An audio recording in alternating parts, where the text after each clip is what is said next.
H&K fans, James here with another Target of Opportunity video filmed here at H&K's Gray Room in Columbus, Georgia. I wanted to talk about another legacy H&K pistol, one of my all-time favorites, the P9 series, and specifically the P9S here today. Wanted to do this video in kind of a short form to showcase this to those of you who may be newer to H&K. You may know the VP9s and the P30s, but don't know about these legacy models. And the P9S is one of those pistols that came up in the 1970s and produced really through the 1980s, and had some really unique features, and is from a different period of engineering and design and ingenuity from H&K that I think is worth talking about. So let's focus on these pistols in itself. You can see very cool looking pistol. It's always been one that's been really attractive to me, and one that I will mention to you again at the end. If you have the opportunity to get out and shoot, you really should, because these are some of the most accurate and soft shooting pistols H&K's ever made. They were offered primarily in 9mm, but also offered in 45 as well. They did some limited 30 cal ones for an Italian market, but mainly here in the US, you're going to see 9mm and 45. From first glance at this, you might look at this and say, hey, James, I saw your other video on your VP70. I know about the P7s as well. This is probably a striker fired gun, right? Because you don't see an exposed hammer out the back. In reality, this is actually a hammer fired gun. The hammer is actually enclosed within the slide. You can see it up here in double action mode. When I cock the hammer back to the rear, you can actually see an indicator pin sticking out the back. That's not the striker sticking out the rear like it would be on a P7. That's an indicator pin to let the shooter know, because they can't visibly see the condition of the hammer that is now in single action mode. So that's a really kind of unique feature of enclosing the hammer in there to prevent dirt and debris getting in there as well. This is a single stack pistol. So you have either a 9-round single stack 9mm magazine or a 7-round single stack 45 magazine. Again, very much based off of the magazine design of the Walther P38, because at the time, the P9S was being fielded within German law enforcement to replace those World War II era pistols that had been in service. So having a similar design magazine worked well with that. You can see it's got a European heel magazine release to capture the magazine. I think for US shooters these days, we're much more used to a button or paddle mag release up here by the trigger guard. But I'll tell you from experience, you can get pretty used to working mag changes with this. They just aren't going to drop free. You're going to need your support hand to grab it. The real advantage of having this is that you don't have to worry about your magazine accidentally bumping out of place by a button being pressed or a paddle being pressed inside your holster. So pretty cool design. Sights were kind of unusual from the time. You still have a blade, but you have this orange line here at the back and a white blade at the front. And this is what we would see in what we call the P9S Combat, or the standard side pistol design. They also made a target model, which looked exactly the same, but had a taller front blade and an adjustable rear sight for windage and elevation. So obviously more focused on the target competition type community. Internally in this weapon is what I think is really neat. We see lots of different designs from H&K over the years on how they would use an operating system. As we've already talked about with the VP70, it used a simple blowback operation. With the P7 series that would follow this, they'd use a gas retarded delay system. Then when they went to the USP and all the pistols that have followed, they've gone with the tried and true Browning tilting barrel short recoil system. On the P9S, they actually looked at the roller delayed weapons that they were creating in the G3 and the MP5 and utilized a roller delayed blowback operation. That's pretty unique. And if we come in closely, we can see here, this is an MP5 bolt. You can see the size of it. You can see the rollers that stick out from one side or the other. These rollers fit inside the extension of the barrel extension into these recesses, and by use of a locking piece, force the rollers out and create the locking position. And then during firing, it's these rollers and the locking piece angle there that create the roller delay blowback operation.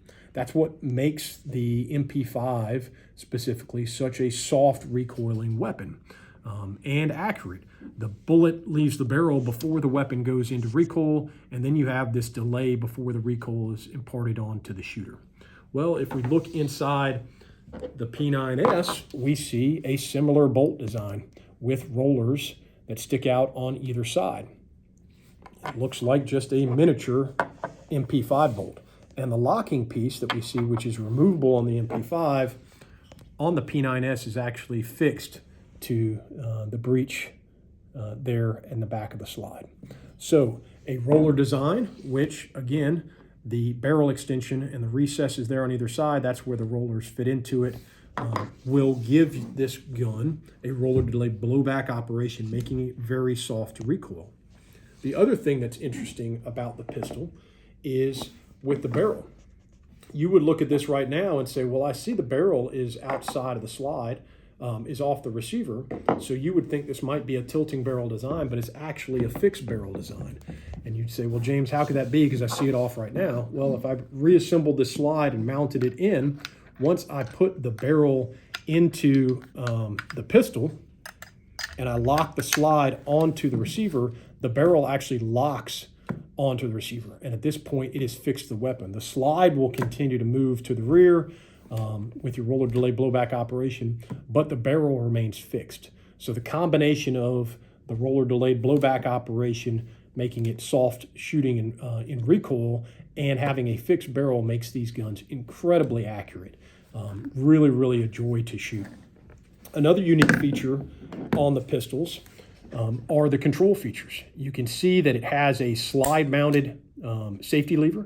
This design and where it is positioned is, again, based off of the Walther P38 design of the pistols that they were replacing. Having a similar safety feature to what was already on the Walthers just made sense for H&K, and we would see these kind of design features carry over to other designs that H&K would use when they were building a firearm to replace another firearm that had been in service for a long period of time with German police or military. But what I really want to focus on here is this multifunction lever that we see here on the left side of the pistol.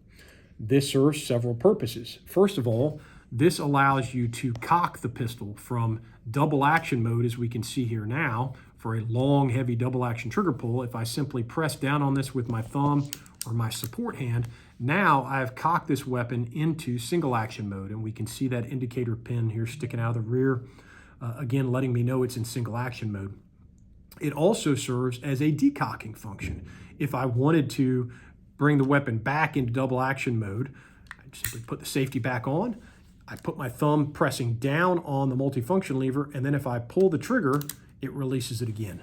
Now I know out there I can already hear the squeak of white New Balance shoes of all the range safety officers running across to their keyboard to type in there and say, James, that's completely unsafe. You put your finger on the trigger and pulled the trigger, in order to release the hammer. We wouldn't do that. I totally get it.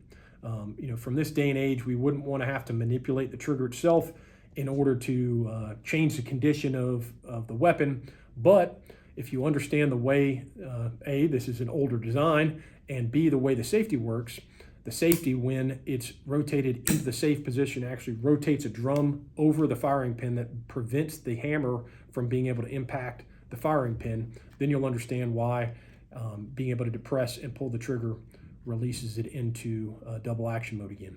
And then last, this multifunction lever also serves as a slide lock and slide release. So if I pull the slide back to the rear and I push up on the multifunction lever, I lock the slide to the rear. If I push down after I've reloaded my magazine, I send the slide home.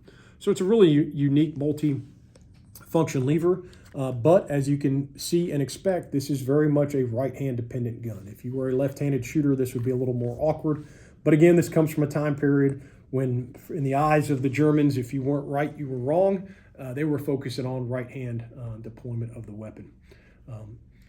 One of the other unique things about this specific model was this was the first time we really saw H&K creating one weapon and then developing that original design into multiple different variants for other uses. We've seen that now with the P7 series that would follow. Lots of different options there. We'd see it with the USP and all the different USP line pistols you can choose from and everything else. We now have multiple variants of an original design. As we stated, this here is a P9S Combat. As we saw here, this model with the taller sights is the P9S Target. We also had a sport group model where you could purchase this for more of a competition focus. These sport group models had the same tall rear adjustable sight, but they'd have a longer 8-inch barrel with a match compensator and a longer, taller blade sight at the top. And then you can also see that this one here has the iconic kind of Olympic competition wood grips.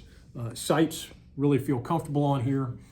These were offered as sport group 1, 2, or 3, and that would depend on how much accoutrement you would have to come with a weapon, but we're really focused on the target or competition marketplace. But there's one more that I love to showcase as well. This is the P9S Navy, and this was, as you might expect, a requirement to satisfy a U.S. Navy solicitation in the 1980s for a replacement for their earlier Vietnam era Hush Puppy pistols. It's simply a P9S Target. It has a 5.5-inch barrel that's threaded and allows the use of the same suppressors that the Navy was using for their MP5 Navy submachine guns at the time. So hopefully you've enjoyed a quick look at the H&K P9S pistols. Again, if you haven't had the opportunity to shoot one of these, I highly recommend you find a buddy who's got one, take it out the range. I'm telling you, you will not be disappointed in how accurate and smooth shooting these things are. And if you are a collector and you don't have a P9 series pistol in your collection, well, I highly recommend you fix that. These are really iconic guns and a complete joy to own and shoot. But as always, I hope you enjoyed the video. I'm humbled to share my knowledge and experience with you. As always, if you are in need of H&K service and support or unique training opportunities, give me a shout. That's what I'm here for. Thanks, guys.